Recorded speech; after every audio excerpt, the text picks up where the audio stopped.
अस्सलाम वालेकुम। पाकिस्तान खबर के साथ मैं हूं हमजा जावेद। नाजरीन, कराची के इलाके कारसाज के ट्रैफिक हादसे के बाद पाकिस्तानी अवाम की नज़रें एक बार फिर से पाकिस्तान के निज़ाम इंसाफ पर हैं।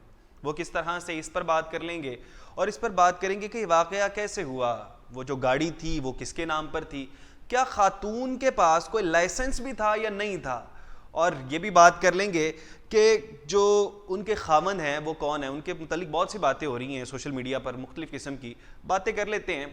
इसी व्लॉग में जानेंगे मुख्तलिफ़ हक़ाइक़ पर।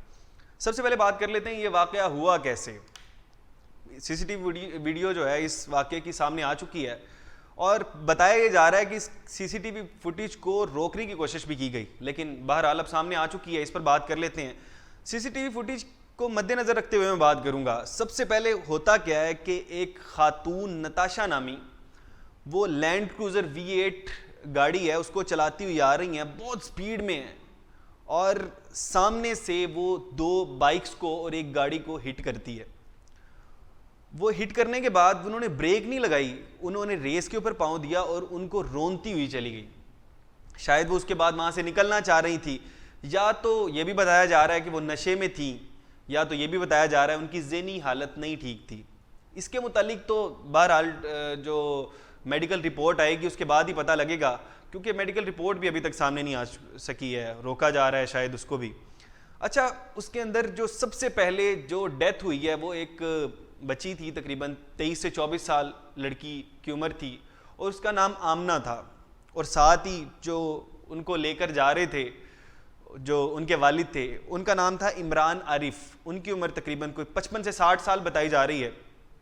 अच्छा, नॉर्मली होता क्या है, क्योंकि 6 साढ़े 6 का टाइम था उस वक्त, नॉर्मली जितने ऑफिसेज हैं वो बंद हो रहे होते हैं, लोग घरों की जानिब जा रहे होते हैं। आमना का भी ऑफिस से घर की जानिब लेकर जा रहे थे इमरान साहब। इमरान साहब पापड़ का काम करते थे और उन्होंने किसी तरह अपनी बेटी को पढ़ा लिखा कर इस काबिल कर लिया था कि वो साथ MBA कर रही थी इकरा यूनिवर्सिटी से, और साथ ही एक निजी कंपनी में अभी उन्होंने जॉब स्टार्ट की थी।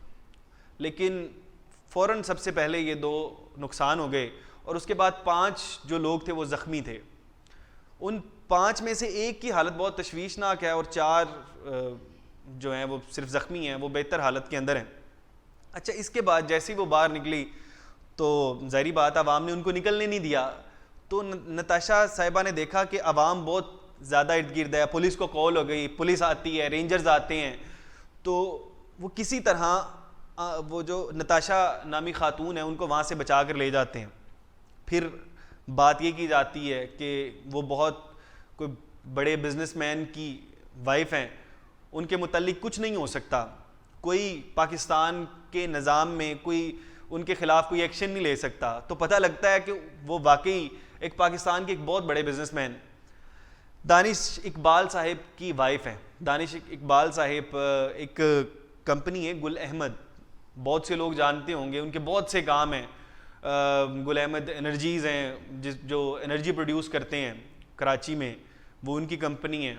उसके अलावा एक आइडियाज़ बाय गुल अहमद, जिससे हम जो कपड़े ख़रीदते हैं, शॉपिंग करते हैं, वो भी उनकी कंपनी है। काफ़ी अमीर आदमी हैं। कहा यह जा रहा है कि वो बचा लेंगे नताशा को। तो उनके वकला के जानिब से भी जो पहली दलील दी गई है वो ये है कि उनकी ज़हनी हालत नहीं ठीक थी।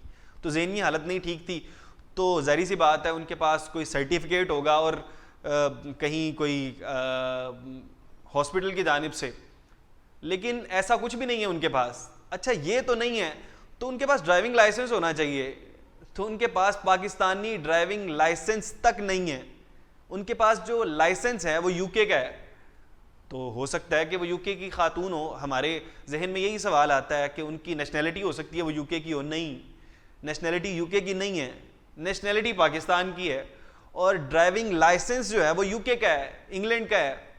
लेकिन वो गाड़ी यहाँ पर चला रही थी, पता नहीं वो नशे में धुत थी या किस तरह से। बहरहाल उन्होंने 7 जानों का नुकसान किया, 2 तो सफ़ाई हस्ती से इस वक्त नहीं मौजूद हैं।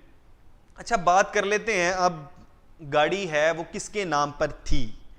जो गाड़ी थी वो कंपनी के नाम पर थी, जो गुल अहमद कंपनी है वो उनके नाम पर रजिस्टर थी, और इनके नाम पर भी नहीं थी, इनके खामन के नाम पर भी नहीं थी। हाँ, बहरहाल अलबत्ता एक सवाल सारी पाकिस्तानियों के जहन में है, जो कि मेरे जहन में भी है, आप तमाम लोगों के जहन में भी है, कि क्या इनको सज़ा मिल सकेगी? ये यकीनन हम तमाम लोगों के जहन में होगा, बिल्कुल भी नहीं। इस पर आइंदा हम बात करेंगे। इसी ब्लॉग को यहीं पे ख़त्म करते हैं। इसी के साथ अपने मेज़बान हमज़ा जावेद को दीजिए इजाज़त। अल्लाह निगहबान।